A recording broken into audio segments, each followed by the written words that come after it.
Esto es La Entrevista con Raúl Valladares.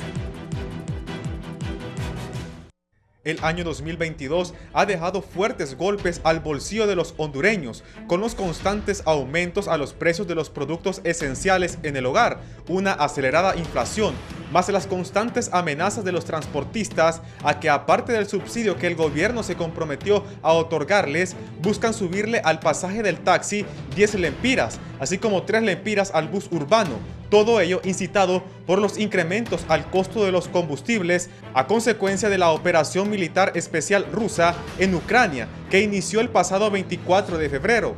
Día en que asumió el poder de la nación el actual gobierno, el valor de los carburantes se mantiene en constante ascenso con trancazos de hasta casi 5 lempiras. En lo que va de la presente administración, la gasolina superior subió de 105.22 lempiras en enero a 145.94 en la semana del 27 de junio, es decir, 40.72 lempiras en 5 meses. Lo mismo que con el precio al galón del diésel, que en similar periodo de tiempo pasó de 87.81 lempiras a 124.50 lempiras, lo que significa un aumento de 36.69 lempiras, al igual que el costo de la regular, que durante estos meses alcanzó los 126.39 lempiras, una diferencia de 28.21 lempiras.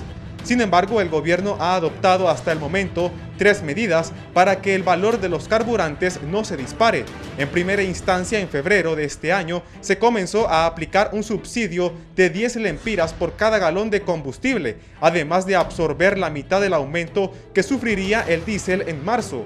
Otra medida, la cual es la más reciente, fue el congelamiento temporal del costo de la gasolina regular y el galón de diésel, cuyo precio se mantendrá durante 4 semanas, lo que representaría un sacrificio estatal de al menos 145 millones de lempiras, dijo el secretario de Energía, Eric Tejada, el viernes anterior cuando anunció la determinación del gobierno. Los esfuerzos por controlar la escalada en el precio de los carburantes son criticados por el Partido Nacional, que manifiesta que el congelamiento se da hasta ahora y no semanas atrás. Además, el diputado nacionalista Erasmo Portillo en reiteradas ocasiones ha insistido en que se deben suspender los impuestos al combustible, que se vería reflejado en una disminución de 17 lempiras por galón. Ante esta propuesta, el ministro de Energía aseveró que sin ese ingreso, el gobierno no podría desarrollar los proyectos sociales con los cuales se sacaría de la pobreza a más del 75% de la población. Algunos sectores de sociedad civil y expertos consideran que la acción surtirá efectos positivos, que frenaría la inflación y el alza en los precios de los productos de la canasta básica, pero la misma solo duraría en los próximos 30 días, aseguran representantes de la Cámara de Comercio e Industrias de Tegucigalpa. Asimismo, los empresarios manifiestan que mantener el valor en el galón del diésel ayudaría a que los costos de producción no aumenten. Sin embargo, esperan que al final de las 4 semanas no haya una variación violenta que elimine todo lo que se ahorró durante este tiempo. No obstante, el economista Ismael Cepeda expresó que el congelamiento ayudaría poco a los bolsillos de los hondureños, debido a que estas medidas se toman cuando el precio de los productos alcanzó cifras altas.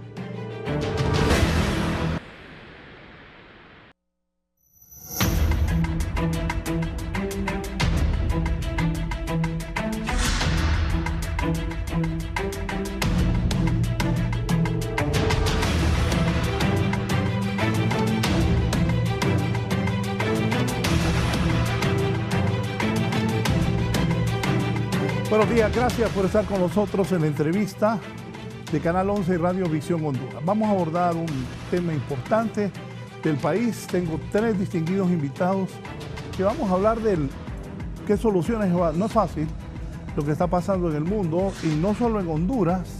Siguen los aumentos, hay congelamiento de precios de los combustibles. Una compañera que Unice vende mondongo todos los domingos, ayer ya le subió a 70 lempiras y le explicó a la gente porque está caro las cosas. Pero hoy tengo aquí a 2 ministros jóvenes con capacidades que nos van a decir hacia dónde ve el gobierno, y también tengo a un ex ministro de Economía, también ex presidente del Colegio de Economistas y actualmente rector de una universidad. Bienvenido, ministro Eric Tejada, ministro de Energía. Gracias, Raúl. Un saludo a la teleaudiencia y gracias por la invitación. Está conmigo también el ministro Pedro Barquero, ministro de Desarrollo Económico. Muchas gracias, Raúl. Un gusto saludarte y un gusto saludar al pueblo hondureño. Gracias. El expresidente del Colegio de Economistas, es ministro de Economía y ahora rector de la Universidad José Cecilio del Valle, Julio Raudales. Don Julio. Hola, muy buenos días, Raúl. Un saludo cordial también a mis compañeros de panel, el ministro Eric Tejada y el ministro Pedro Barquero. El viernes tuvimos aquí un foro y el ministro anunció, el ministro Tejada, el congelamiento de precios. ¿Por qué congelar el precio del diésel y la gasolina regular cuando sus costos alcanzaron 124 lempiras con 50 centavos y 126 lempiras con 39 centavos respectivamente? Ministro. Sí, bueno, fue una medida instruida directamente por la presidenta Xiomara Castro y obedece a que nosotros tenemos proyecciones con la estructura de precios, lo que se le llama comúnmente como la fórmula de los combustibles, y nuestro ciclo de muestras son 22 días. Entonces las proyecciones que teníamos para el 27 de junio era un aumento en el diésel de 5 lempiras con 20 centavos y de 1 lempira con 40 centavos en la gasolina regular, ¿no? Entonces, sobre todo el diésel, que es, digamos, el combustible que más se consume en el país y que dinamiza, o el que más dinamiza al aparato productivo, se decidió congelarlo por 4 semanas, ¿no? Justamente para evitar la escalada inflacionaria y que tuviera un impacto más negativo en la economía del país. ¿Qué factores se tomaron en cuenta para solo congelar el valor de estos carburantes? Porque no la super ni los demás derivados del petróleo que hoy tuvieron otra alza. Sí, la super tuvo otra alza, ¿no? El tema es que los que más se están consumiendo, sobre todo en esta crisis de los combustibles debido al problema internacional, ¿no? El conflicto Rusia y Ucrania, han sido la gasolina regular y la gasolina y el diésel, ¿no? Entonces, por eso se tomó esa decisión. Ya recordemos también que hay una brecha importante entre la gasolina superior y la gasolina regular, ¿no? Que lleva más de 19 lempiras. Entonces, digamos que bajo estas circunstancias, consumir gasolina superior puede ser más un artículo suntuoso, ¿no? Yo insisto que no es culpa del actual gobierno, porque nosotros no producimos petróleo. Esos precios que están ahí son históricos. Nunca antes habíamos pagado. Y ahorita me hizo reflexionar el ministro. Yo ayer andaba en un carro que es gasolina y no tenía combustible y le puse súper y me costó un montón de dinero. Es cierto, debemos concientizarnos de que la súper está cara y que la regular no es mala, porque no, la mente de uno es que la regular es mala, pero ahí cada quien en su bolsillo. ¿Cuánto tiene presupuestado dejar de recaudar el gobierno por concepto de impuestos proveniente de la venta de los carburantes? Son 145 millones que hemos proyectado para las 4 semanas. Se reparten en 108 millones para el diésel y unos 37 millones para la gasolina regular, ¿no? Entonces, eso es lo que se tiene proyectado y va a ser un sacrificio que va a asumir la Secretaría de Finanzas y el Tesoro Nacional, ¿no? El gas LPG sigue congelando su precio y el querosén, ¿qué piensa hacer con el que es muy usado por las personas en los pequeños negocios? Sí, ahorita recordemos que nosotros tenemos congelado desde el precio de diciembre de 2021 el GLP, el chimbo de 25 libras, ¿no? Entonces, ese es otro sacrificio fiscal importante del gobierno, porque está congelado a aproximadamente 238 lempiras y el precio, si estuviera liberalizado, estuviera en 351, ¿no? O sea que el sacrificio que se está haciendo es casi de 115 lempiras, ¿no? Por chimbo. Entonces eso representa, la proyección que tenemos a diciembre de 2022 puede representar un sacrificio de 1.000 millones de lempiras, ¿no? Entonces, justamente para no afectar la economía del hogar. El querosén ha ido en alza también y veremos cómo se comporta, ¿no? Recordemos que actualmente la tendencia es bastante volátil porque Bueno, Pedro y Julio sabrán, la semana pasada la Fed incrementó la tasa en 0.75, no subió la tasa de interés y eso ha provocado temores en los mercados porque haya una recesión en Estados Unidos, ¿no? Entonces hay que ver cómo se comporta, pero sin duda el querosén también está a observación. Se está haciendo este sacrificio, digamos, porque el gobierno necesita ingresos para poder desarrollar sus proyectos. Pero la gente está diciendo, bueno, por eso contaba en un pequeño ejemplo que ayer Ulises le subió a la sopa de mondongo. La semana pasada anuncié que la carga de frijoles había subido 400 lempiras de un solo en algunos sectores del país. Ministro de Desarrollo Económico, ante todo esto, ¿qué piensa que están haciendo? Bueno, lo que estamos haciendo es precisamente utilizar fondos públicos para poder controlar el crecimiento de la inflación. La inflación es un fenómeno mundial a raíz de la invasión de Rusia a Ucrania.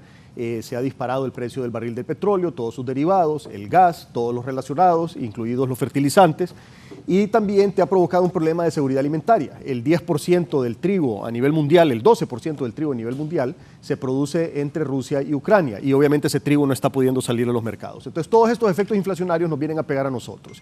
Más de la mitad de la inflación que tenemos nosotros ahorita es inflación importada y menos de la mitad es inflación nacional. Entonces con todas estas medidas de los subsidios a los combustibles, lo que estamos haciendo es controlando la inflación. Y de hecho ya tenemos aproximadamente un 2% de inflación menos que la que tuviéramos si no hubiéramos tomado esas medidas. Ahora, ¿qué estamos teniendo? Bueno, la tasa interanual está alrededor del 9%, que es similar al 8.6% que tiene Estados Unidos, que es exactamente igual al 9% que tiene Inglaterra, o sea que no estamos teniendo una inflación muy diferente a lo que se está viendo en el resto de países del mundo. Hace unas semanas que estábamos hablando con Jaramillo, con el vicepresidente del Banco Mundial, explicándole cuáles eran las medidas que estábamos tomando, pues nos dijo que básicamente estábamos haciendo lo mismo que estaba haciendo el resto del mundo y estábamos teniendo más o menos los mismos resultados que el resto del mundo. También el Banco Central está haciendo operaciones de mercado abierto, captando a través de letras y otros instrumentos financieros los excesos de liquidez del sistema financiero para controlar también la inflación, porque el exceso de liquidez también es inflacionario. Y mucha gente se pregunta, bueno, ¿y por qué no han movido la TPM? ¿Por qué en Estados Unidos y otros países movieron la TPM? Bueno, porque los países que han movido la TPM no han tenido el resultado deseado en control de inflación, pero sí están encareciendo el costo de capital y afectando el crecimiento económico. Entonces no hemos visto hasta el momento la necesidad de hacerlo. Otro tema importante, no es lo mismo decir en Estados Unidos, voy a sacrificar crecimiento cuando Estados Unidos tiene pleno empleo, a decir en Honduras, voy a sacrificar crecimiento cuando en Honduras tenemos 75% de pobreza y 9 de cada 10 hondureños tienen problemas de empleo. Entonces, el equilibrio que nosotros tenemos que jugar es mucho más delicado que otros países por la situación precaria de las finanzas del pueblo hondureño. No podemos sacrificar tanto el crecimiento y la generación de empleo como lo pueden hacer otros países que tienen muchísimo menor porcentaje de pobreza y muchísimo mayor empleabilidad que la que tenemos nosotros acá en nuestro país. Don Julio. A mí me parece lo que plantean los dos ministros? Me parece que es una buena noticia que uno pueda escuchar que no va a pagar más dinero tanto por el diésel como por la gasolina regular. Y ahí quiero hacer una acotación que me parece que es muy importante y que creo que mis dos colegas acá, los dos ministros, estarán de acuerdo conmigo. Y es que hay ciertas decisiones de política económica que deben darse sobre todo para generar alicientes, incentivos. La economía funciona a través de incentivos. Y me parece muy correcto, ministro, que se genere un incentivo para alentar el consumo de gasolina regular en el país. Creo que esa es una cultura muy negativa que hemos tenido los hondureños en general, que se consuma más gasolina súper porque se piense equivocadamente que la gasolina súper es más limpia, le hace menos daño al motor o cualquier otra cosa, y yo creo que las diferencias van en otros sentidos, ¿no? Y no tanto en esa. Así es que esto es importante. Ahora, que sea temporal también es importante porque los congelamientos de precios no son correctos bajo ningún punto, ¿verdad? Si hay algo en lo que los economistas estamos de acuerdo es en la microeconomía, ¿verdad? En la macroeconomía hay mucha discusión, pero en micro creo que no hay economista que no esté de acuerdo en que congelar un precio, en que poner tarifas, en que generar subsidios incluso puede al final crear incentivos perversos que afectan al país, ¿no? A mí me parece que es positivo, repito, solo que creo que hay dos elementos que hay que considerar, Raúl. El primero es establecer claramente cuál es el sacrificio y quién se va a sacrificar con este tipo de medidas, ¿no? Porque alguien tiene que pagar, como dicen por ahí, no hay almuerzo gratis, ¿no? Alguien tiene que pagar esto, hay un sacrificio fiscal que se va a hacer, que hay que tomarlo en cuenta, ¿verdad? Y que tenemos que decir quién va a obtener menos de qué con estos 145 millones de lempiras que mencionó el ministro Tejada. Ese es un primer elemento. Y el otro elemento que me parece más importante todavía, ministro Barquero y ministro Tejada, es qué estamos haciendo paralelamente también. Porque yo estoy de acuerdo con que la política fiscal en Honduras ha sido muy desordenada y esto no viene de ahorita. Esto viene de hace bastantes años, ya más de 30 años de desorden fiscal en el país. Yo diría que comenzó incluso con el decreto 1890 del gobierno del licenciado Callejas. Y de ahí para acá lo que han habido son remiendos, cada gobierno que entra genera un paquetazo nuevo. Y estos paquetazos, estos paquetes fiscales, lo que han hecho es generar una política fiscal muy inequitativa y está demostrado. Todos los estudios, sean del Banco Mundial, sea de la CEPAL, sea del BID, sea de las universidades de acá del país, demuestran que nuestro sistema tributario es altamente regresivo, lo que significa que los pobres pagan más con respecto a su ingreso que los no pobres, no voy a decir ricos, los no pobres, ¿no? Que somos nosotros, los cuatro somos no pobres, ¿no? Entonces, es decir, nosotros nos sacrificamos menos para financiar el fisco que la gente más pobre con respecto a su ingreso. Y es importante entonces que mientras se dan estas políticas de protección por la terrible situación que está viviendo el mundo, ya lo explicaron, no tengo que alargarme más en esto, ya lo explico con mucha amplitud el ministro Barquero, hagamos algo al respecto, ¿no?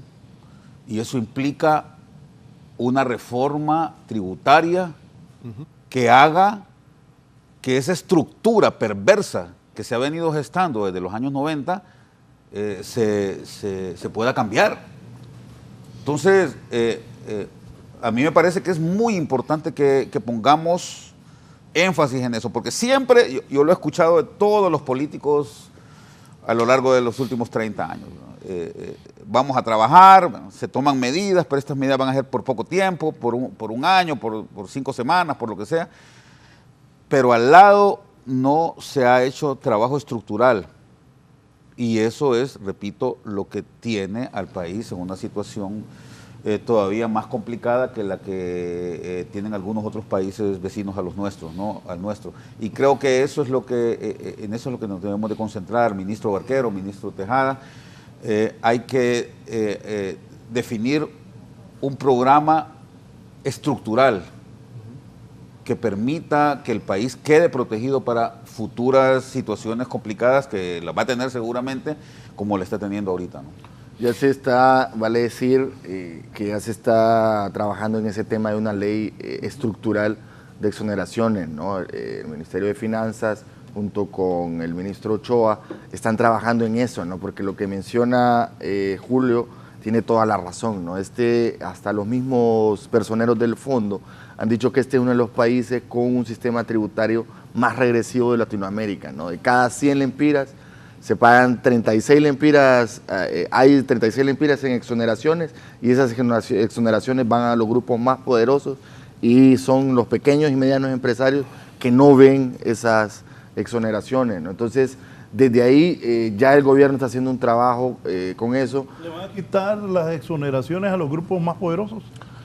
Eso lo está viendo Finanzas con SAR, ¿no? El tema aquí es estructural en cuanto a ser más democrático y una política fiscal menos regresiva, ¿no? Ese creo que es la esencia, o debería ser la esencia de esa ley, ¿no? Mira, ahí lo que se está haciendo es son dos cosas, porque una cuestión es el tema de las exoneraciones, que eso es importantísimo. Nosotros tenemos uno de los gastos fiscales más altos de toda Latinoamérica, y otro tema también es el tema de la recaudación. Entonces, ambas cosas se están revisando. En cuanto a las exoneraciones, Raúl, lo que se va a mantener son las exoneraciones que le hagan sentido al país, o sea, lo que le esté devolviendo al país vía empleo o vía otros beneficios. El que no le esté devolviendo al país, independientemente de qué tamaño tenga, se le va a quitar la exoneración. Tú vienes de la empresa privada, Pedro, ya te imaginas el brinco que van a pegar, ¿no? Sí, pero son cosas que necesita el país. Nosotros no podemos seguir con esas cantidades de exoneraciones, es un tema que se ha venido hablando desde hace mucho tiempo, nadie ha hecho nada y este nuevo gobierno sí lo va a hacer. Pero, ministro, y el otro tema, solo déjame terminar el otro tema. El otro tema es el tema de la recaudación. Nuestro sistema de recaudación carga más a los pobres que a los que no somos pobres. Y eso también se tiene que cambiar y ya Finanzas y el SAR están trabajando en una propuesta para poder equilibrar la cancha y asegurarnos entonces que la recaudación sea más justa y más equitativa y que cada quien ponga en proporción de lo que tiene y no como está ahorita, que realmente hay una desigualdad en cuanto a la recaudación tributaria. Yo te decía que hay algo que es bien importante al respecto y es que primero todos los estudios, la mayoría de los estudios tanto de la UNCTAD como del Banco Mundial y de la misma Organización Mundial de Comercio dicen que para generar competitividad en un país la política fiscal, es decir, generar exoneraciones no es como la mejor vía, ¿verdad? Hay otros temas que hay que tratar. Y creo que ahí también es un elemento que hay que jugar. Yo sé, ministro Barquero y ministro Tejada, que es bien complicado. Yo he estado también sentado ahí en el asiento de ustedes y sé lo difícil que es tratar de lidiar con todo. Porque el problema de Honduras jala por todos lados, ¿verdad? Entonces... ¿Y van a poder ellos cambiar eso? Ya que te acordaste cuando estabas sentado, que eso fue hace algunos años ya. Bastante. Yo también estuve ahí cerca de un presidente. No es fácil. No, es complicadísimo. Y ayer en un discurso, ya lo voy a poner, que Melay dijo que aquí les entregaron el poder político, pero que el poder lo siguen teniendo los que siempre han manejado el país. Ya lo voy a buscar. Es correcto, pero solo termino la idea de lo que estaba diciendo. El tema de las exoneraciones fiscales está demostrado científicamente que no es el elemento clave para generar competitividad en un país. Hay ciertas cosas que pueden ayudar, pero me parece que ha sido un error, uno de los grandes errores que se ha cometido. Pero lo peor de todo, ministro Barquero, es que no existe una estandarización en el tema. Y yo fui testigo de eso, yo he sido testigo de eso. Uno ve cómo el ministro de Finanzas, por ejemplo, no voy a mencionar nombres, se encarga básicamente de ayudarle a los amigos. O sea, no hay una política estandarizada en ese tema. Asumamos, que no es cierto, pero asumamos que las exoneraciones pudieran ayudar a generarle competitividad a ciertas industrias y con ello ayudar al empleo, como bien apuntabas. Pero creo que lo peor de todo es que no existe una regularización adecuada, sino que simplemente obedece a la discrecionalidad del ministro de Finanzas o del presidente de turno, ¿verdad? Para decir, mira, dámele una exoneración a este, ¿verdad?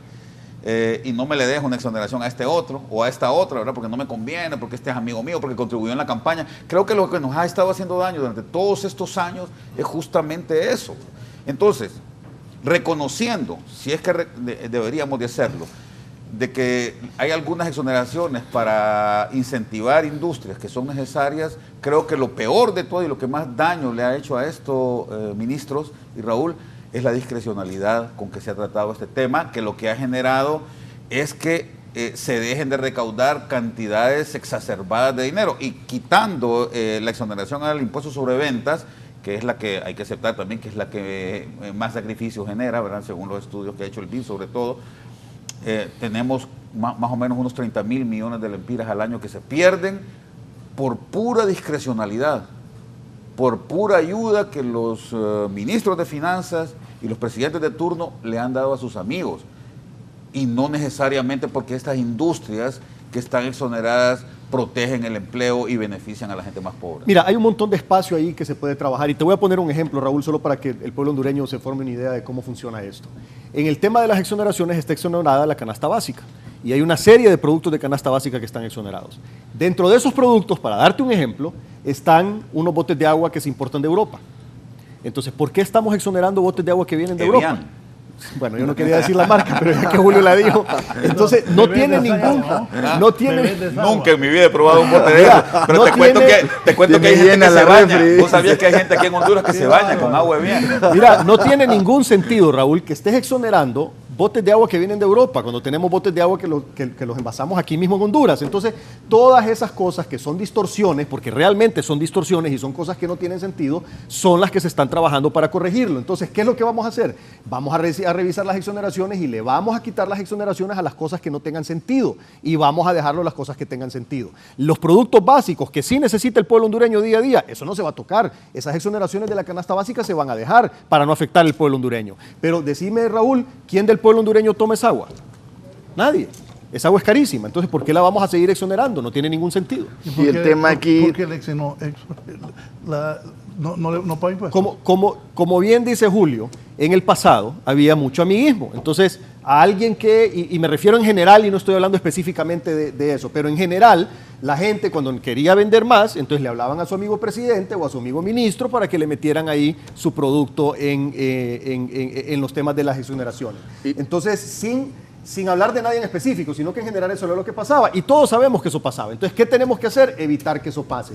Yo estoy de acuerdo con Julio también en el tema que dice que no es el único factor o el más importante el tema de las exoneraciones en términos generales, pero hay ciertas industrias específicas que funcionan en base a eso. Ahora, ¿qué es lo que realmente te trae inversión?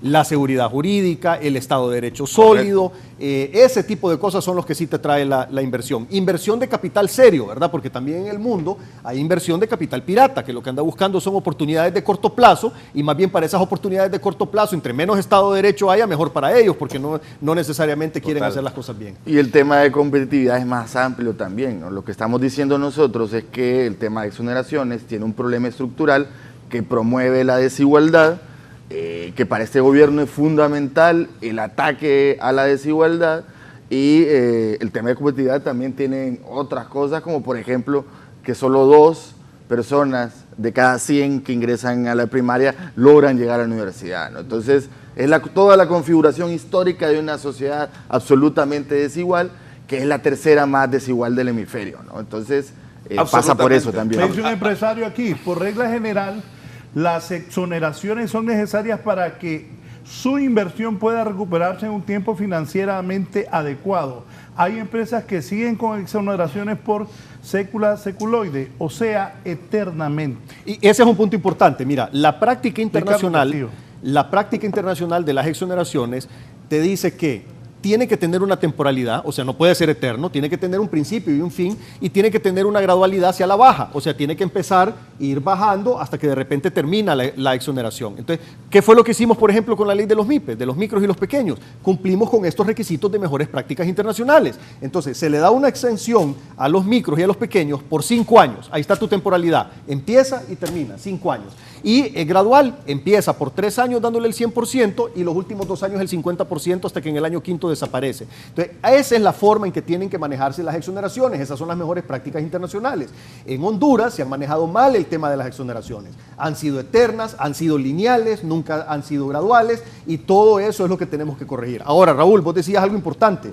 ¿Qué pasa entonces con la gente que está acostumbrada a trabajar en función de esto? Obviamente vamos a tocar intereses fuertes que se van a oponer. Y ahí es donde viene entonces la capacidad de nosotros como gobierno de hacerlo técnicamente correcto, lo que le conviene al pueblo hondureño, lo que le conviene a las finanzas públicas, y no lo que le conviene a personas o grupos de poder específicos. El gobierno le debe responder al pueblo en general, al país, a sus finanzas públicas, y no a estos pequeños grupos de interés. Ahora, ¿qué es lo que tenemos que hacer? También tenemos que generar las condiciones adecuadas para que venga la inversión. Nosotros queremos estimular la inversión nacional y la inversión extranjera, y estamos tomando medidas que te las voy a mencionar más adelante.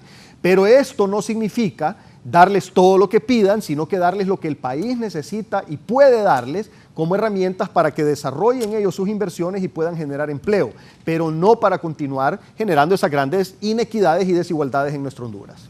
Eso es lo que se llama...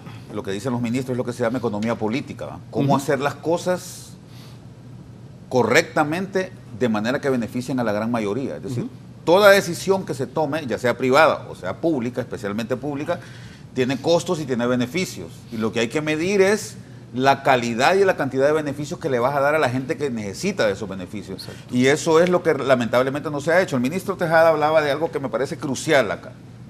Competitividad no solamente es estar dando alicientes de corto plazo a inversionistas para que vengan acá al país, lo cual es positivo, yo no me opongo, pero no podemos concentrarnos en eso. Yo sé que 4 años es bien poco para un gobierno y quizás esa es la tragedia que viven o que hemos vivido, sobre todo acá en Honduras, que estamos pensando en resolver cosas de mañana, porque en el largo plazo, como decía Keynes, todos vamos a estar muertos. Entonces no nos importa de aquí lo que va a pasar de aquí a 6 años. Pero fíjate qué interesante, y déjenme, yo sé que ustedes estaban niños en ese tiempo, Pedro y Eric, pero yo recuerdo que a mí me tocó trabajar en el Plan Maestro de Reconstrucción y Transformación Nacional después del Mitch. Yo vine de estudiar fuera del país justamente en enero del 99 y me integré, hacía 2 meses que había pasado el Mitch. Y yo recuerdo al presidente Flores que decía, si hay algo que yo quiero dejarle a la niñez hondureña, o por lo que quiera ser recordado, es por educar a los niños. Y se construyó un plan que incluía un montón de aristas sobre el tema que tocaba acá el ministro Carvajal, que a mí me dieron esperanza, fíjate, en aquel momento. Eran cosas de largo plazo. Han pasado 23 años desde ese momento. Y yo he pensado muchas veces en lo que hubiera pasado, en lo que habría pasado si por lo menos el 40% de lo que se planteó en aquel momento se hubiera cumplido en el país. No tendríamos, como dice el ministro Carvajal, un 17% de cobertura en educación universitaria apenas. Y esa es la tragedia de Honduras, ¿verdad? Porque en nuestro país la educación es la principal vía de movilidad social. O sea, nosotros tiramos un modelo hace como unos 12 años, Eric, un modelo econométrico probabilístico, modelo PRO, que decía que la probabilidad de que una familia jefeada por una persona que terminó la secundaria, la probabilidad de ser pobre era apenas 2%, imagínate, que terminó la secundaria.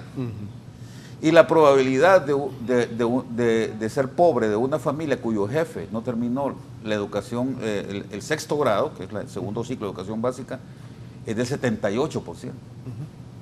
Es decir, esa es la gran tragedia del país. Y lamentablemente, porque no pensamos con visión de largo plazo, sino que cada 4 años se está queriendo reinventar el país, queriendo hacer nuevas cosas, porque lo que hicieron los anteriores no servía. Ese Plan Maestro de Reconstrucción y Transformación Nacional se acabó en el 2002, cuando vino el gobierno del presidente Maduro. Luego el presidente Maduro empujó, sí, la estrategia para la reducción de la pobreza, que también tenía unas cuestiones ahí que eran positivas, pero luego vino el 2006 y también se echó por la borda, y luego en el 2010 lo mismo. Entonces, si cada 4 años vamos a estar queriendo construir el país para los próximos 4 años, creo que hay muy pocas posibilidades. Entonces, volviendo otra vez al tema, este elemento de la competitividad y de evitar que este sacrificio en el que va a entrar el fisco temporalmente pueda verse resarcido por elementos estructurales que mejoren la calidad de vida del país para el largo plazo, es en lo que hay que concentrarse. Y nosotros, y no corro ningún riesgo, creo, si hablo por toda la academia y por en general los grupos de pensamiento del país como FOSDE, como ICEFI y otros, podríamos colaborar con ustedes si ustedes así lo consideran conveniente, ¿verdad? Pero creo que es importante que haya una estructura ciudadana que colabore con el gobierno paralelamente a las medidas que sé que son importantes de corto plazo que tienen que tomar ahora. Me dice Ricardo Castillo, somos un país netamente importador en productos con valor agregado en su mayoría. El déficit de balanza de pago con países de Centroamérica es de más o menos 500 millones de dólares. ¿Qué proponen para revertir este problema? Una gran fuga de divisas que se aguanta gracias a las remesas y productos como el café. Mira, ese es uno de los problemas estructurales del país, que cada vez importamos más y cada vez exportamos menos, y eso es porque en los últimos años se había estado deteriorando el Estado de Derecho y como consecuencia habíamos estado perdiendo competitividad. El índice de competitividad del Doing Business retrocedió, si mal no recuerdo, como 29 posiciones, puntos, sí. 20 y pico, 29 posiciones. Creo que había en los 12 años. En los últimos 5 años. En 4 años. Sí, 4 años. En corto plazo. Entonces, ese tema, ese deterioro del Estado de Derecho trajo como consecuencia una pérdida de competitividad. ¿Y por qué lo digo? Porque cuando estábamos viendo estas gráficas, hicimos la comparación de varios países del mundo, Estado de Derecho versus competitividad versus corrupción, y todos se movían exactamente igual. A menor corrupción, mayor Estado de Derecho y mayor competitividad. Y a menor corrupción, mayor Estado de Derecho y mayor competitividad. Entonces, el combate a la corrupción y la impunidad tienen una relación directa con el Estado de Derecho y con la competitividad de los países, demostrado por los índices internacionales cuando mezclas las gráficas. Entonces, ¿qué es lo que hemos estado haciendo? Bueno, se ha estado tomando medidas precisamente para poder combatir la corrupción y la impunidad. En trabajo en equipo del Congreso con el Poder Ejecutivo, eliminamos la ley de secreto, le quitamos la traba dentro de la misma Fiscalía de la UFERCO, le quitamos la traba del Tribunal Superior de Cuentas también a la Fiscalía, y hemos estado cambiando un montón de leyes para poder facilitar el combate a la corrupción y la impunidad. Por el otro lado, se instaló un nuevo Ministerio de Transparencia y Anticorrupción que va a ayudar a combatir la corrupción y a prevenirla, porque ese es el otro elemento importante. No solo se combate, también se previene. Y es más importante la prevención, porque ya lo que tenemos que hacer dinero, pues, estaba protestando es, yo tengo entendido que ya se hizo una transferencia, tengo entendido. Lo más importante es prevenirlo para evitar que suceda. Y aparte de eso también, pues estamos bien avanzados en el proceso de instalar la CICI en el país. La presidenta mandó una carta pidiendo la CICI, de Naciones Unidas contestaron, conformando un equipo de trabajo liderado por el señor Yenca para poder iniciar ese diálogo con Honduras. ¿No es cierto que con la UFERCO ya no viene la CICI? No, no es cierto, la CICI viene. Bueno, vos lo sabes bien, Raúl, o sea, cuando estuvimos en la cumbre, tuvimos una reunión con el secretario privado de la presidenta, el canciller de la República y tu servidor con el secretario general de Naciones Unidas. Y con él estuvimos conversando de la necesidad de instalar la CICI rápido. Y él le ordenó a la gente que estaba ahí con él, que uno de ellos era el señor Yenca, que trabajaran lo más rápido posible y que aceleraran el paso para instalar la CICI en Honduras lo antes posible. Dice Miguel Flores Cisneros, excelente tema, preguntarle sobre la exoneración a los medicamentos importados, la que considero correcta, pero hace años eliminaron la exoneración a los insumos que usa la industria farmacéutica, lo que la situación es una desventaja contra lo importado. Sí, ese es un problema grande y no solo le aplica a medicamentos, le aplica a un montón de productos. Todos los productos cuya venta está exonerada del impuesto sobre venta tienen el problema que sus insumos sí están gravados. Entonces, ¿qué es lo que pasa? Ese ha sido otro de los desincentivos a la producción nacional y por eso allá por el 2009 se vieron muchas fábricas que cerraron en el país y se llevaron sus plantas productivas a Guatemala y a otros países vecinos. Claro, y aquí solo dejaron las bodegas y las ventas y la producción se la llevaron a otro país. ¿Por qué? Porque te sale más barato producir en otro país e importarlo que producirlo aquí y venderlo por esa distorsión de los insumos y el impuesto sobre ventas. Todo eso es lo que se está revisando como parte del paquete de las exoneraciones y del trato fiscal y una vez que esté terminado toda la propuesta, pues obviamente Finanzas y el SAR lo van a dar a conocer al pueblo hondureño en su momento. Bien, voy a hacer una pausa y estén pendientes. Mel Zelaya ayer dijo que ganó libre el poder político, pero yo así entendí, que los ricos siguen mandando aquí en Honduras. Pongan atención a lo que dijo Mel Zelaya ayer. Una pausa.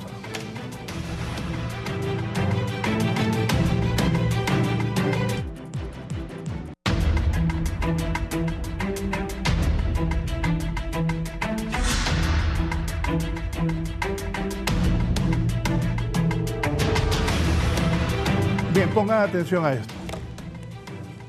Ayer estaba en la plaza Isis Obed, por cierto hay una celebración, mañana se celebra 13 años del golpe de Estado. Pero ayer estuvo Mel en la plaza Isis Obed acompañado de varios dirigentes del LIBRE. Los empresarios, pongan atención, esto es lo que dice José Manuel Zelaya, que es coordinador del partido que está en el gobierno y además es asesor presidencial. Esto dijo Mel Zelaya.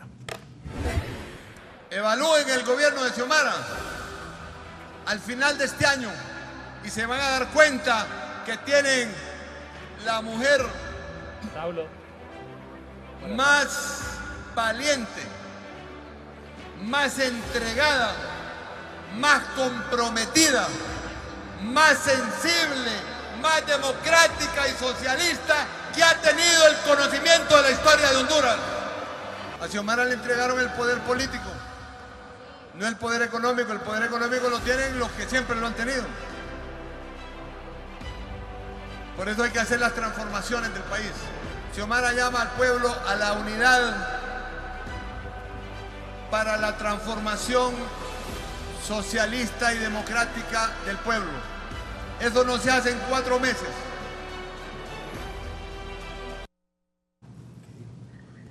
Bien, don Julio.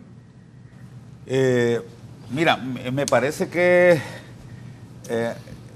esa discrepancia que se genera entre poder político y poder económico es errónea. Es decir, el que si no tiene el poder económico, no tiene el poder político tampoco, ¿verdad? Si un presidente, creo que ese ha sido uno de los grandes errores y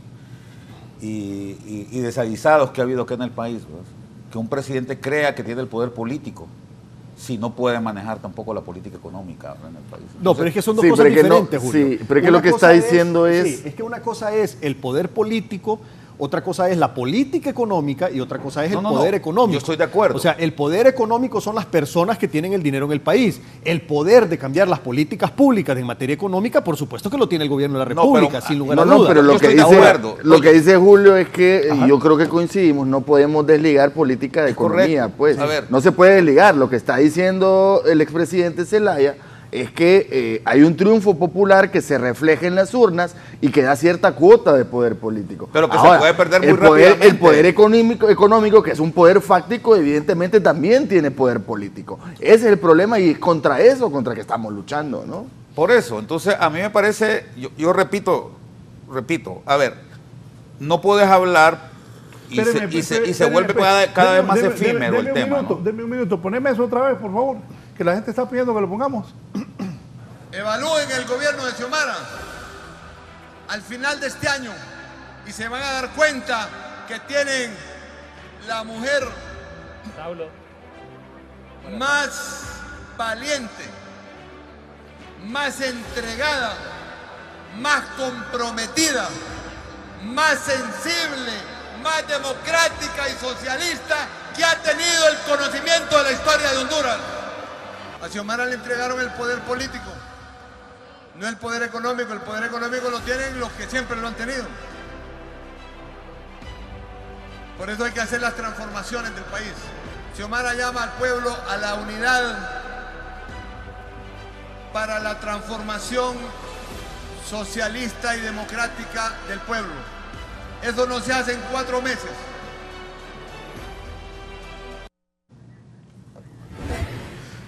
Mira, el poder económico lo tienen los que siempre lo han tenido. Por eso Xiomara va a hacer la transformación que el país necesita. ¿Qué significa eso? Mira, yo no dudo, ¿Y no, qué te no veo dudo así, de lo que dijo el presidente Zelaya. Entre sonriendo y... Es que yo no dudo de lo que dijo el presidente Zelaya, ¿sabes por qué? preocupado. Porque yo trabajé directamente con la presidenta Xiomara también en el 2006, y vos sabés.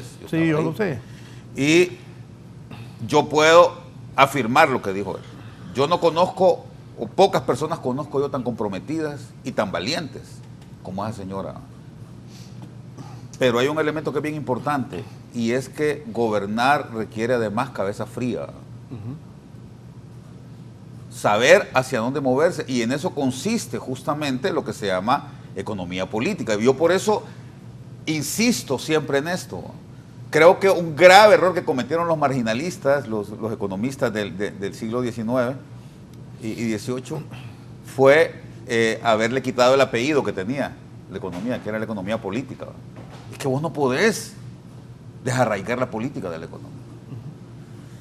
Y entonces, yo comprendo lo que dice Pedro, ¿verdad? Es decir, sí tiene la posibilidad de hacer políticas económicas, pero mi punto va más allá de eso, Pedro. El punto es,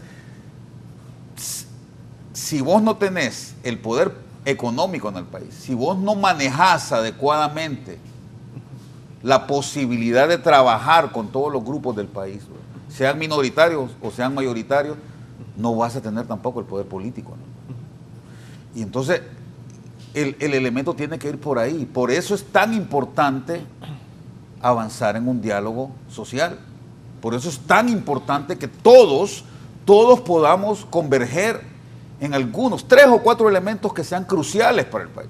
No, Y yo empezaría por la educación. Estamos en diálogo, Julio. Con los generadores, por ejemplo, estamos en diálogo. Y hemos tenido sesiones bastante productivas en términos de llegar a acuerdos. Lo que pasa es que hay ciertos sectores que siguen manejando una visión exclusivamente sectorial, no de país, y que están reacios a utilizar conceptos que son claves para nosotros, como el concepto de utilidad razonable o cómo ceder un poco de ganancias, sobre todo para negocios que han sido cooptados por ciertos grupúsculos y que generan ganancias onerosas, tasas internas de retorno arriba del 50-60%. Entonces, si queremos construir una sociedad... ¿De quiénes hablamos, ministro? Hay sectores, no quiero personalizar, pero hay varios sectores. Yo lo voy a decir los generadores. Hay ciertos grupos de generadores algunos generadores. No quiero echar todo en la bolsa. No, yo estoy de acuerdo. Sí. Y ahí es importante, Julio, Raúl y Erika, hacer la separación. Hay alrededor de 75, 76 contratos de energía, 75 contratos de energía vigentes, de los cuales más de la mitad son razonablemente buenos. Son alrededor de ¿qué? 28 contratos los que están. 28 son los más complejos, correcto. Hay 42 que tienen un sobreprecio no tan exagerado y los otros se pueden manejar, o sea, andan en promedio con los costos de Centroamérica. Entonces, no hay que generalizar, no es que todo el mundo, algunos, pero esos algunos sí le han hecho mucho daño al país. O sea, vos no podés tener, y te voy a poner el ejemplo claro, hay unos contratos térmicos, por ejemplo, hay un contrato térmico que está a 10 centavos, con precio búnker de referencia $68, si mal no recuerdo, y otro contrato térmico a precio búnker $68 a 20 centavos. Entonces, ¿cómo es posible que tengas un contrato a 10 centavos y otro a 20 centavos? Eso no tiene ningún sentido. Eso es corrupción. No podés estar pagando el doble a alguien de lo que le pagas a otro por el mismo producto, por el mismo servicio.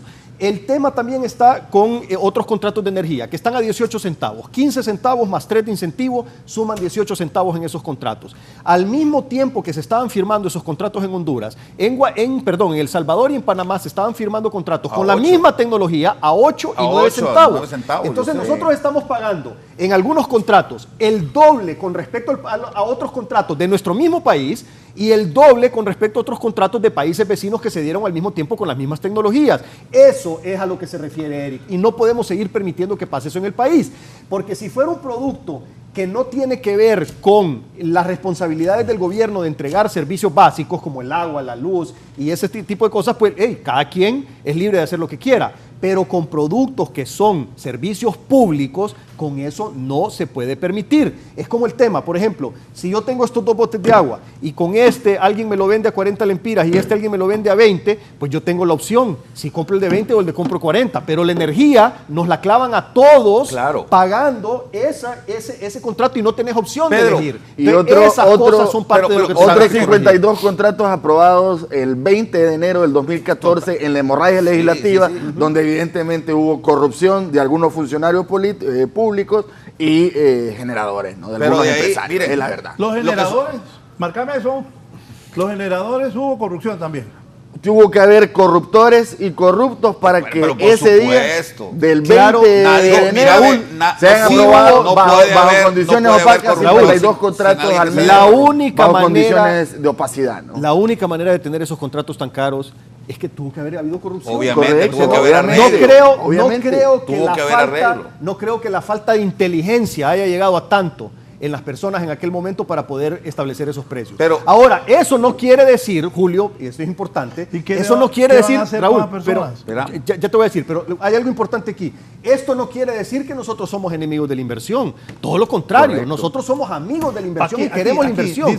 Pero la inversión justa y correcta. Sobre lo que estás diciendo, dice Emilio Japón, dejen de dividir más a los hondureños. Con odio no avanzan los países con esas actitudes egoístas y viscerales. ¿Dónde está el gobierno de integración que promulgaron por los medios? ¿Y qué quiere? Emilio, pero es que perdonemos la corrupción. A ver, yo le digo acá, digamos las cosas. Mira, yo le digo aquí a mi amigo Emilio para responderle esa pregunta. A ver, nosotros no estamos tocando acá temas de división. Estamos exponiendo realidades. Al contrario. Yo acabo de decir ahorita que por eso es tan importante que haya un diálogo abierto, en donde estas cosas se sepan. Pedro, porque el generador fundamental del cambio social es la buena información. Los grandes problemas que se han dado acá en el país es que estas negociaciones se hacen en opacidad, no se hacen abiertamente. Yo soy testigo de eso. Yo estuve 25 años en el gobierno y por lo menos los últimos 8, 9 años que estuve, los últimos 12 años que estuve en el gobierno, del 2002 al 2014, yo te puedo decir, yo vi gente que iba a donde los ministros, a donde mi jefe, a donde los ministros, decirle, ¿qué hay? ¿Qué vamos a hacer? ¿cómo vamos a arreglar el asunto? ¿Qué vamos a hacer? Ese es el gran problema de Honduras. Y eso es lo que había sido. Se conoce como... había sido. No va a pasar en este gobierno. Pedro, por lo menos aquí, Pedro, Eric y yo te garantizamos que no lo vamos a hacer. Pedro y Eric, hemos mire, recibido gente. Eric, Pedro, mira, no vamos a caer Pedro, pero yo te voy a decir una cosa que es bien importante. Jamás. El tema pasa por la institucionalidad y quiero dejarme entender bien, porque aquí se confunde mucho esa palabreja, ¿va?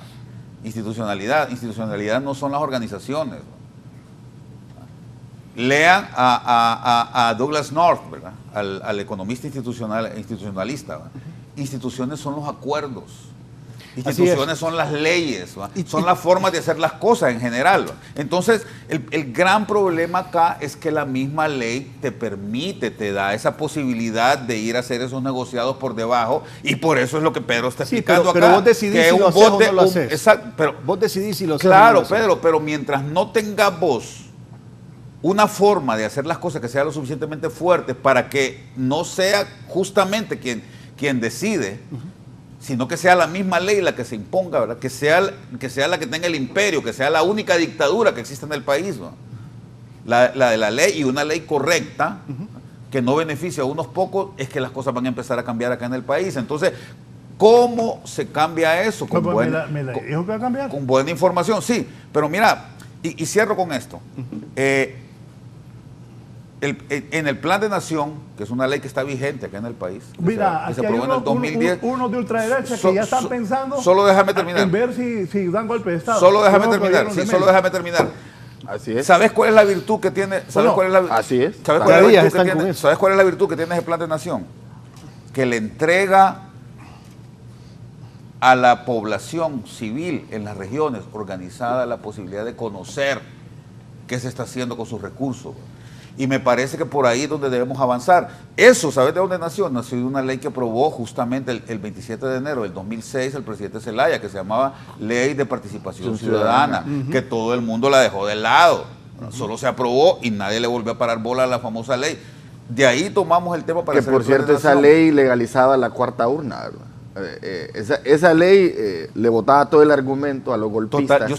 De la sucesión constitucional. Yo estoy de acuerdo con eso, pero el problema es, como te digo... Es que usted andaba de blanco, ¿va, Julio? No, yo estoy de acuerdo con eso. Oíme, si yo tomé, para escribir el Plan de Nación, tomamos esa ley. Porque la participación ciudadana es la única que te puede generar buena información. No, y no solo eso, te da la legitimidad, porque al final de cuentas la legitimidad te la dan las masas, te la da la mayoría. Correcto. Pero mira, quiero regresar al punto. Mira, Raúl, la idea es para regresar al... Dice Ricardo Castillo Callejas, el problema de ese discurso es que se llevan de encuentro a la empresa privada, no tan grande. Por eso hacemos la separación. Ese problema es con los verdaderamente grandes. Otra cosita aquí para que... Pero por eso, la gente, preguntarles, dice Nelson, Nelson Zavala, la ineficiencia en las aduanas, que tardan mucho en desaduanar mercadería y cobran recargo por la tardanza de la gente de las aduanas. ¿Qué les pasa?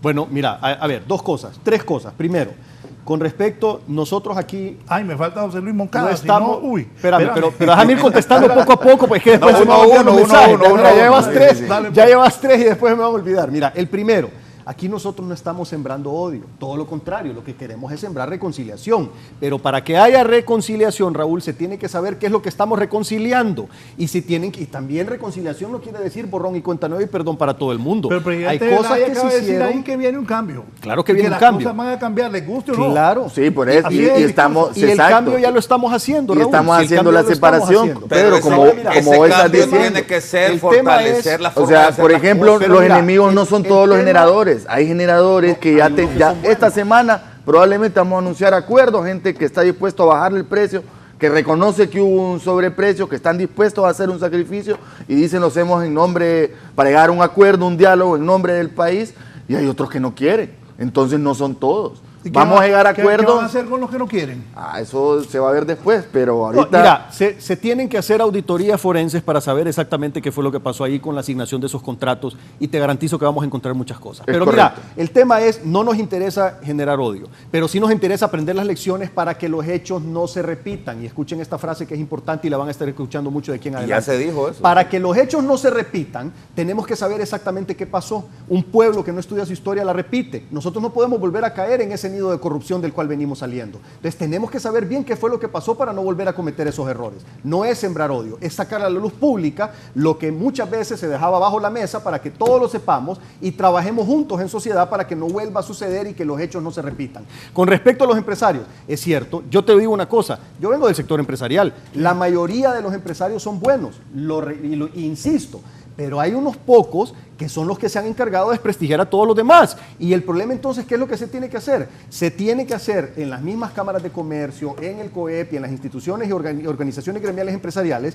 tienen que implementar sus códigos de ética para ellos mismos ir filtrando la gente que les hace daño a su propia imagen. Tengo información de un expresidente de una de las grandes instituciones de la empresa privada que ahora se colocó en otra junta directiva porque ahí venden sus familiares productos. Y entonces, ¿qué tal los empresarios?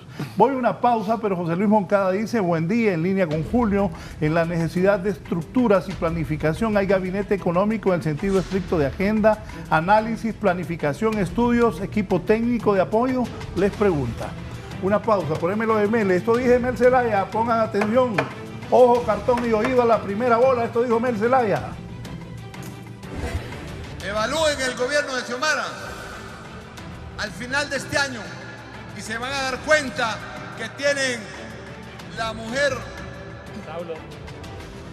más valiente, más entregada, más comprometida, más sensible, más democrática y socialista que ha tenido el conocimiento de la historia de Honduras.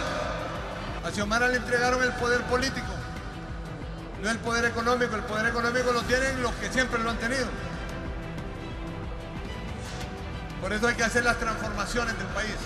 Xiomara llama al pueblo a la unidad para la transformación socialista y democrática del pueblo. Eso no se hace en 4 meses.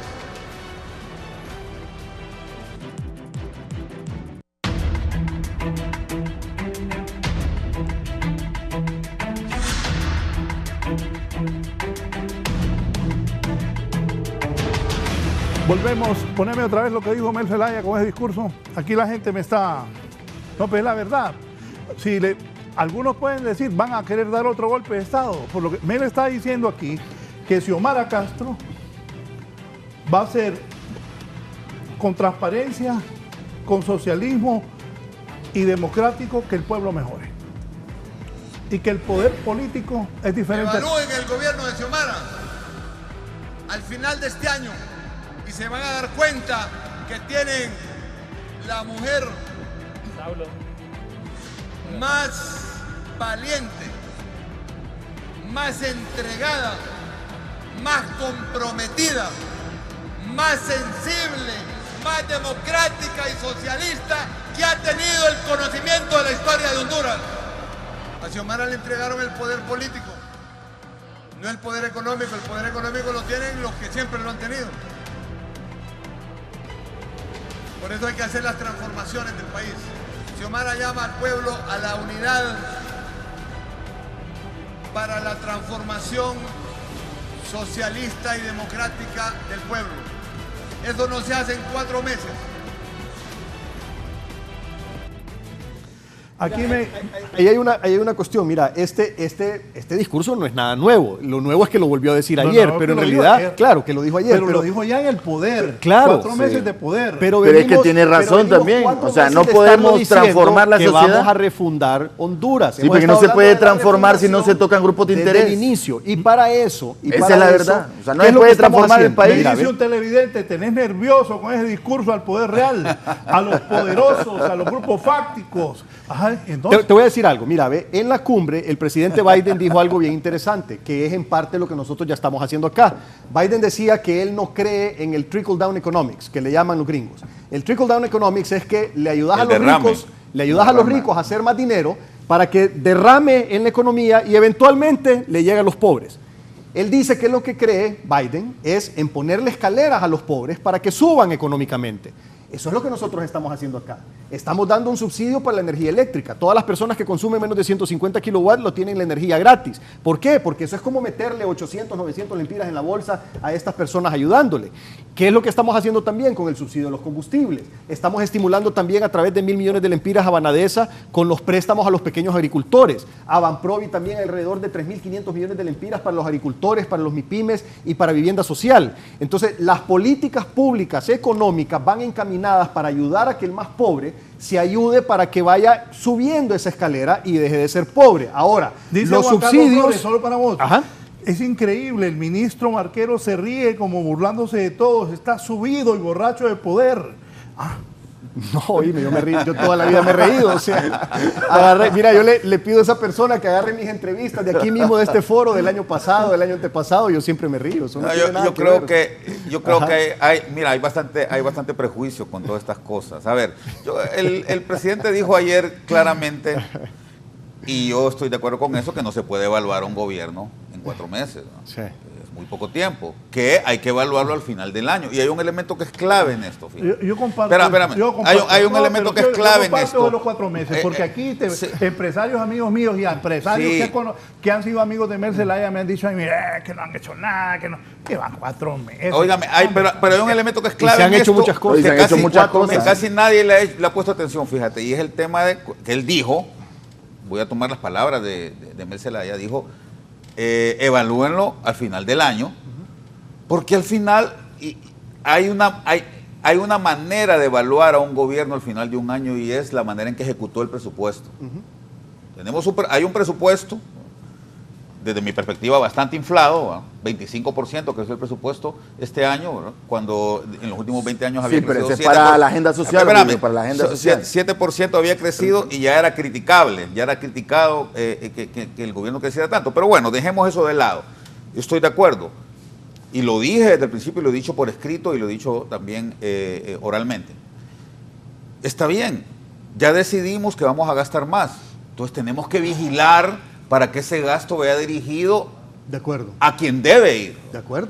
Entonces, sí, correcto, entonces vamos a evaluar el gobierno, y me gusta que el presidente Zelaya lo haya dicho, evalúenlo al final del año, hombre, cuánto se va a ejecutar en educación y qué tanto va a estar mejorada la situación de las escuelas, que fue execrable al final del año pasado. Sí, pasamos realmente, y no podemos echarle, porque aquí estamos acostumbrados a echarle la culpa a los de afuera, ¿verdad? No podemos echarle la culpa solo a la pandemia o a ETA y IOTA, ¿verdad? Ya estaba complicada la situación de las escuelas y de los centros de salud aquí en el país. Claro. Entonces, estamos de acuerdo con que levantar eso no es fácil, es complicado, requiere de pericia y requiere de voluntad para hacerlo. Entonces, yo creo, y yo les invito a que lo hagamos a finales de año, pero también es importante, Pedro y ministro, entender que hay una dirección que van tomando las cosas, ¿verdad? Y que por esa dirección ya podés ir juzgando cómo va a ser el resultado de finales de año. El gran problema, y con esto termino, gran problema es que, en efecto, llevamos 4 meses de gobierno.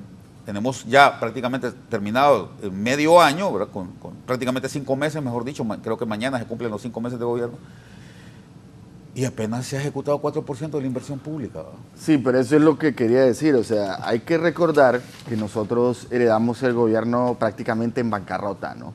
Más de 70 fideicomisos violando el principio de caja única, ¿no? del Estado, que no se sabía ni siquiera dónde estaba el dinero, ¿no? Entonces el proceso de reformulación del presupuesto general de la República también llevó su tiempo, 2-3 meses, ¿no? En armarlo bien, ¿no?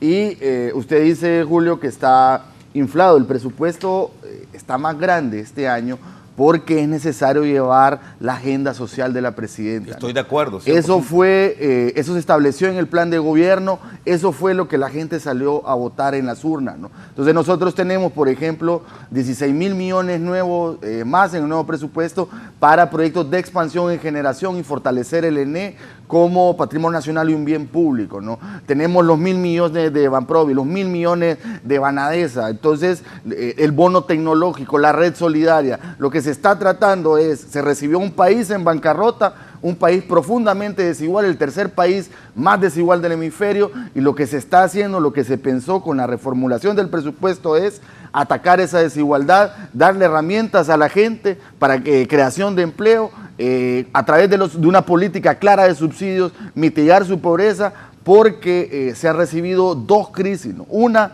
la crisis heredada de 12 años de latrocinio, y dos, la crisis externa, donde en términos de inflación, por ejemplo, el 65% de la inflación es importada, ¿no? Entonces, pocos gobiernos habían tenido una disyuntiva, un clima tan adverso al recibir como este que recibió la presidenta Xiomara Castro. Y mira, y ahí también otra cuestión importante es, como tú bien dices, la ejecución del presupuesto.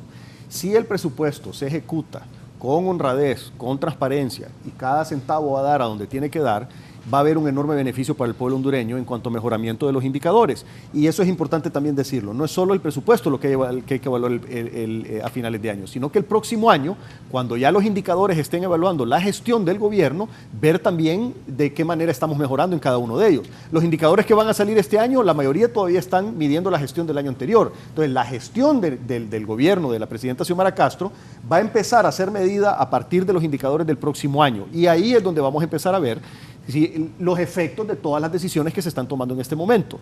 Ahora, ¿por qué subió el presupuesto?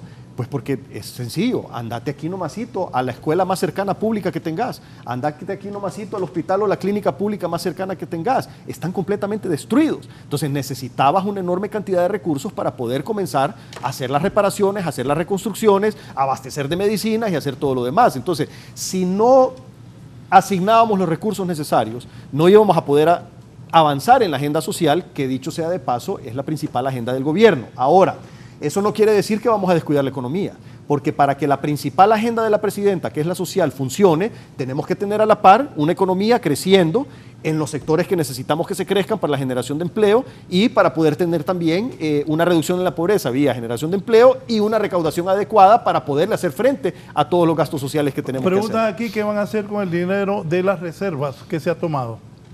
Bueno, todavía no se ha tomado. O sea, lo que ha pasado, y esto es importante explicarle al pueblo hondureño. A ver, lo que se ha hecho hasta ahorita es, primero se aprobó un decreto en el Congreso para poder tener la opción de usar las reservas. Correcto. La semana pasada lo que se hizo fue, en directorio de Banco Central, autorizaron el uso de $1.000 millones de las reservas, los cuales todavía tienen que nuevamente pasar por el Congreso para su aprobación final. Entonces, no se ha tocado hasta el momento ni un centavo de las reservas. ¿Para qué se va a utilizar entonces eso? Para pago de deuda. Nosotros hemos estado pagando una enorme cantidad de recursos del presupuesto general de la República en deudas. Y estos próximos años, estos próximos 3, 4, 5 años, vienen un montón de pagos fuertes, de cuotas fuertes de la deuda del país, que es precisamente lo que tenemos que reperfilar para poder tener un flujo más adecuado, respirar de mejor manera con el flujo de caja y poder entonces hacer las inversiones sociales sin descuidar el pago de la deuda, porque ese es otro tema importante. Ha habido mucha gente ahí que ha estado especulando diciendo que no vamos a pagar la deuda. No es cierto. La deuda la vamos a pagar. Hasta el día de hoy. Está presupuestado. Claro que está presupuestado. Ya se han pagado 30.000 millones. Hoy ya se han pagado 30.000 millones. Ni un solo día, que es el 10% del presupuesto. Solo centavo. Y eso es importante que todo el mundo lo sepa y lo repitan. Y que no especulemos con esto porque le hacemos daño al país cuando decimos cosas que no son ciertas. La deuda se va a pagar, se va a honrar, se va a pagar todo en tiempo y forma. Así está presupuestado, así está proyectado y así va a ser. A ver, yo estoy de acuerdo con lo que ustedes acaban de decir. Me parece correcto. Y también estoy de acuerdo en que, y lo repito, en 5 meses, en 6 meses es imposible arreglar todos los entuertos que se generaron, que vienen, yo te digo, prácticamente de 30 años atrás, pero que se han profundizado en los últimos 12 años. Yo estoy totalmente de acuerdo. Y sé, por eso, repito, que la forma en que vamos a evaluar esto es al final del año. porque hasta ahorita se puede entender que solo se haya aplicado el 4% del programa de inversión pública. Es duro esto. Lo que sucede es que cuando vos haces un presupuesto, vos decís, yo voy a gastar, vos programás y decís, voy a gastar de esta forma, ¿va? Y no estaba programado que se iba a gastar solo el 4% al mes de junio, ¿verdad? Estaba programado que se iba a invertir más y lamentablemente no se ha hecho, pero entiendo que estas cosas van a suceder. El problema es cómo arreglamos, cómo enderezamos la máquina para que al final del año podamos, si no el 100% del programa de inversión pública, que es lo más importante, ya lo dijo Eric, lo más importante es atender sobre todo la inversión social para proteger a los más pobres, ¿no? ¿Cómo vamos a hacer del 1 de julio en adelante, es decir, del viernes en adelante, en el segundo semestre, para lograr que ese 4% del programa de presupuesto que lo elaboró esta administración, que se aprobó en marzo, en abril, no me acuerdo, cómo lograr que por lo menos se ejecute el 70-80%? Yo sé que no es fácil, pero tenemos que buscar mecanismos innovadores, porque justamente un gobierno lo eligen para resolver esos problemas, ¿verdad?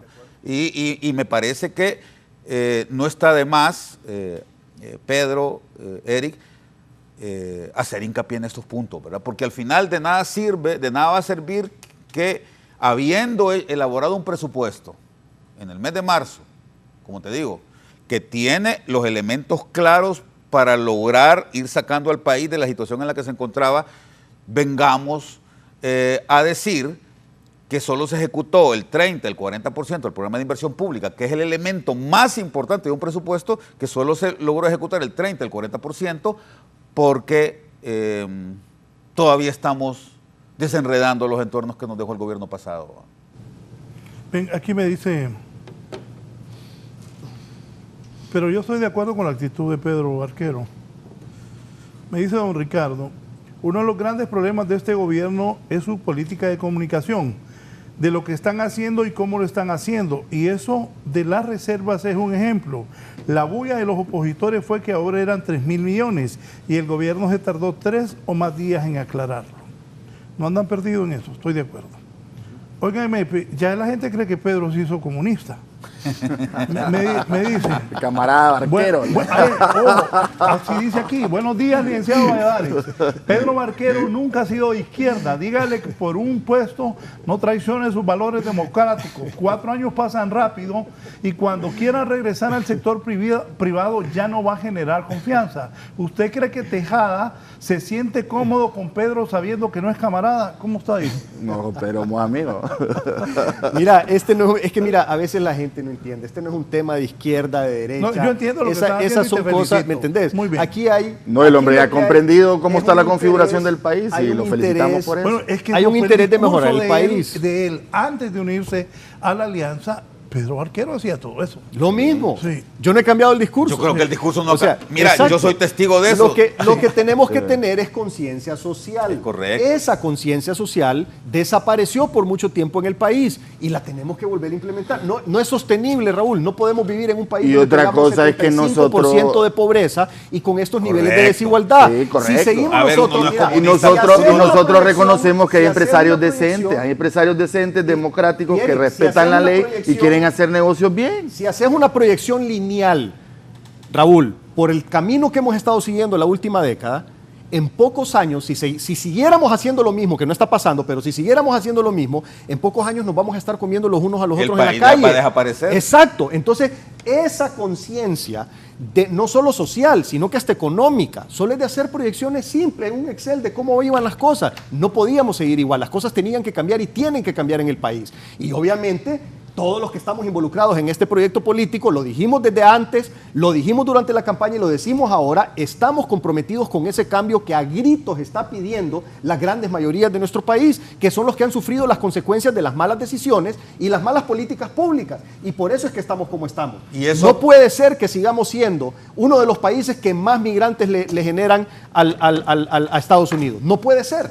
O sea, un país tan pequeño, con tan poca población, y tenemos nosotros una enorme cantidad de personas con respecto a lo que mandan los otros países. Entonces tenemos que arreglar el tema de la pobreza y la desigualdad en nuestro país para evitar que eso siga pasando. No podemos seguir tampoco desintegrando la familia hondureña porque uno se tiene que ir a Estados Unidos a trabajar para poder hacer el sustento. Tenemos que generar el sustento acá, y eso es a través de la inversión privada, y para eso desde el gobierno estamos generando políticas públicas para estimular la inversión privada, pero lógicamente empezando con los de abajo, que son la prioridad de la presidencia. Y la inversión pública también, ¿no? O sea, por eso el presupuesto general de la República, la reformulación trae varios componentes de inversión pública, ¿no? Y qué bienvenido bueno a nuestro lado. Y qué bueno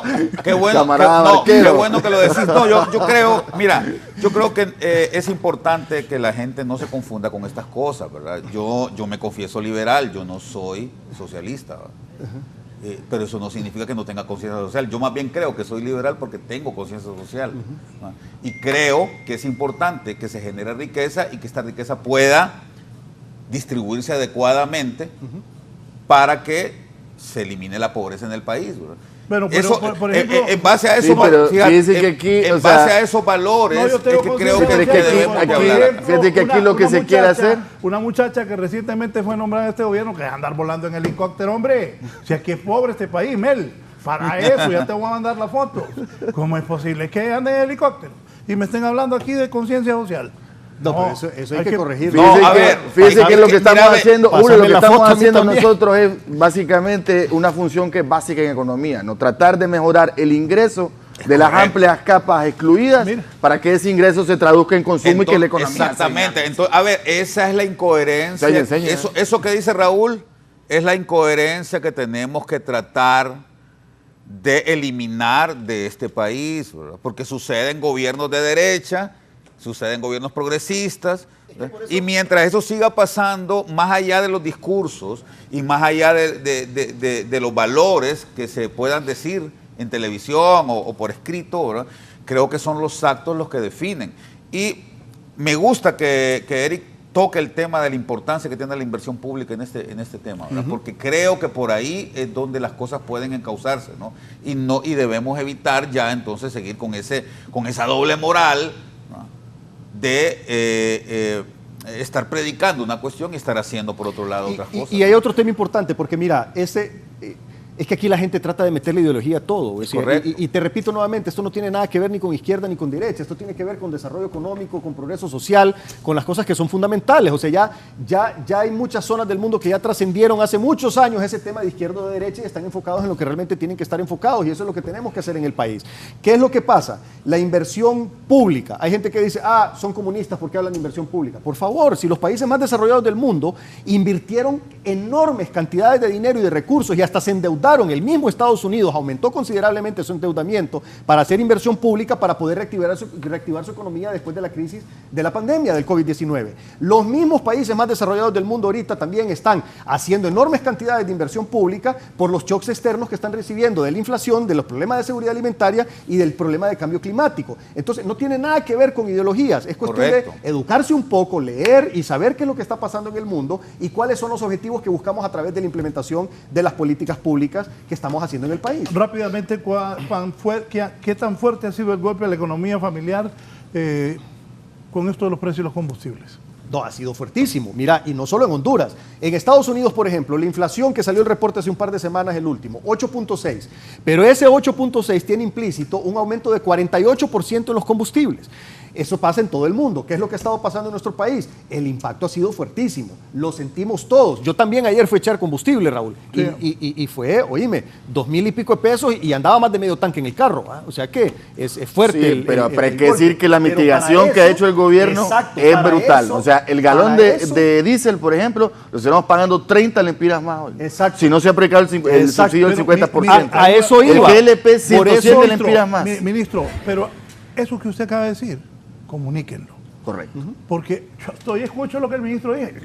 Óigame, un ahorro. 30 lempiras. Sí, pero no lo dice. O sea, está 124, sí. Lo congelamos a 124.50 lempiras el galón. Hoy, sin la medida que se tomó hace unas semanas de subsidiar el 50% al incremento, estamos pagando 154.50 lempiras por galón. Y no solo eso, si no hubiéramos tomado esas medidas, la inflación, Raúl, fuera 2% más alta. Y explíquenle a la gente, porque la gente no sabía. Qué bueno que el ministro lo esté explicando. Bueno, otra pregunta. Sobre las amenazas de los transportistas, aumentar el pasaje, ¿qué va a hacer el gobierno? Porque están hablando de 3 lempiras el bus, y los taxistas los tuve el jueves aquí. Ellos quieren 10. Sí, bueno, nosotros establecimos unas negociaciones con ellos hace unos meses y les dejamos claro que la voluntad de la presidenta es que al usuario final no se le aumente ni un lempira, ¿no?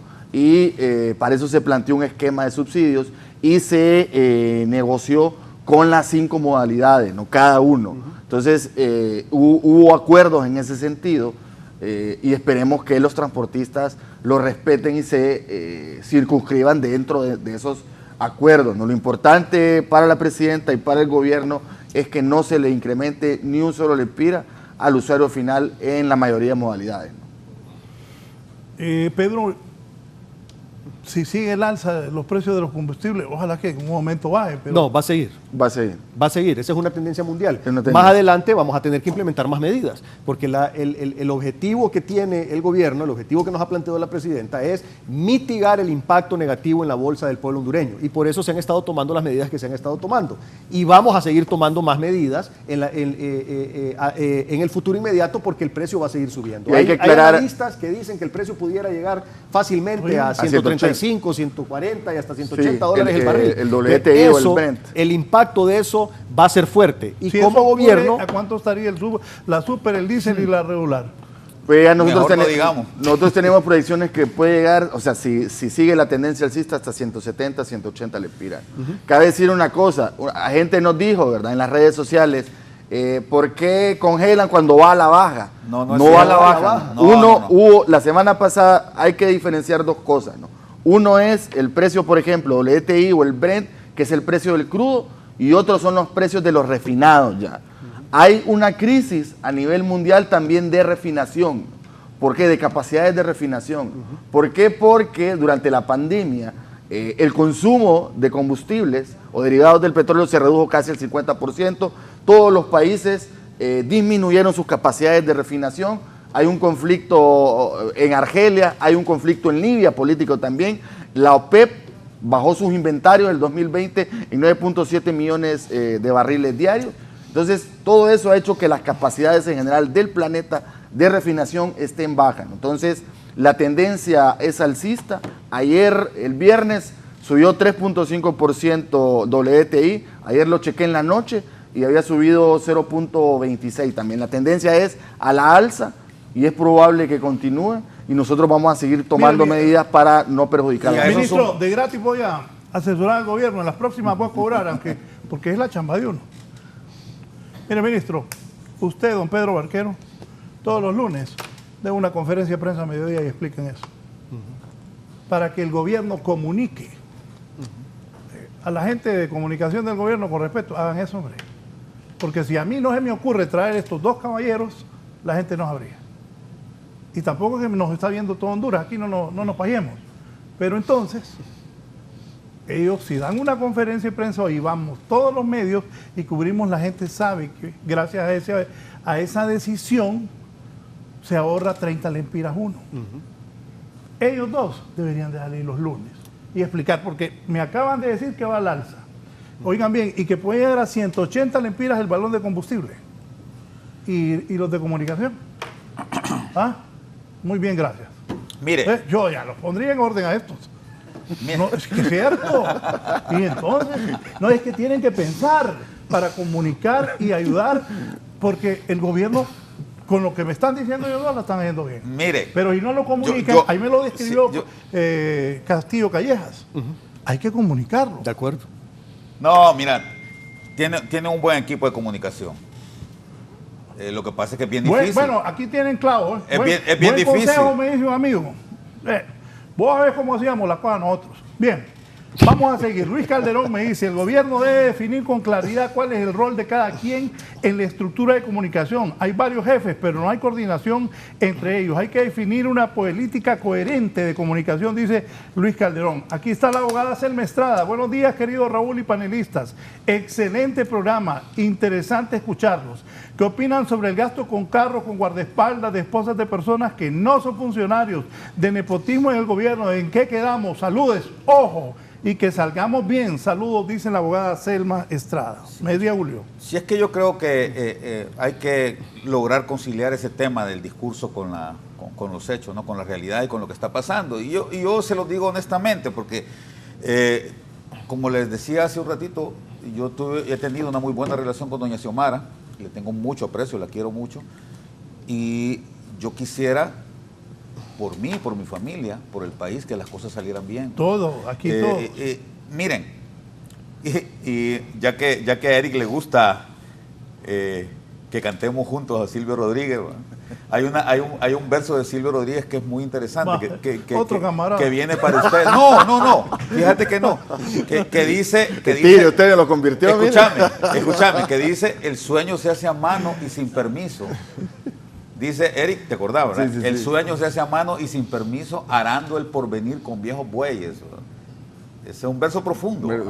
Profundo. Y eso, yo sé que en eso están ustedes ahora, arando el porvenir con bueyes viejos. Bien complicado. Pero mira, hay temas que son clave en todo esto y que creo que hay que empujarlos con fuerza. El tema de la participación ciudadana, hombre. Miren, el tema de informar, el tema de exhibir a la gente que está haciendo mal las cosas, no en el gobierno, fuera del gobierno. Esos empresarios, les digo yo, que realmente no todos, yo estoy de acuerdo con Pedro, la gran mayoría creo que son gente honesta. Yo soy hijo de un pequeño empresario que luchó hasta que tuvo que cerrar su negocio después de 40 años para tener un pequeño negocio, justamente por la mala implementación de políticas que se ha dado históricamente en el país. Entonces, avancemos, pero como les digo, con cabeza fría. Se puede tener el corazón caliente, y eso es bueno, y eso es lo que dijo el señor Zelaya de su esposa, y me parece correcto. Ella es una mujer apasionada, una mujer que tiene buenas intenciones, pero los ministros, los secretarios de Estado, los funcionarios, están ahí para tener la cabeza fría y para pensar adecuadamente cuáles son las mejores medidas que se deben tomar al respecto, y con eso llevar a buena conclusión un gobierno que yo sé que tiene legitimidad y que debe de seguir avanzando en esos temas. Así es que me parece muy correcto. Yo creo que van por el camino adecuado, pero hay que acelerar, y sobre todo, voy a repetir algo que dije hace un rato, es importante que al lado de las medidas que se están tomando se piense en cómo vamos a generar una estructura social que permita que nos protejamos, porque esto no se sabe para dónde va. Yo les decía, cuando el Imperio Austrohúngaro en 1914 invadió a Rusia por una simple venganza, fue una cosa casi personal, ¿no? que le pegaron un tiro al príncipe austriaco. Sí. Sí. Nadie se imaginó que eso iba a provocar la guerra más sangrienta de toda la historia, donde murieron más de 40 millones de personas, ¿verdad? Y luego cuando Hitler hace un pacto con Rusia para quedarse él con las repúblicas bálticas, y luego invade Polonia, nadie pensó, Hitler mismo pensaba que eso iba a durar 15 días, esa invasión, y que no iba a pasar de ahí, y que todo el mundo se iba a quedar tranquilo. Ya sabemos lo que pasó. Lo mismo sucedió, creo, el 24 de febrero cuando Putin decidió invadir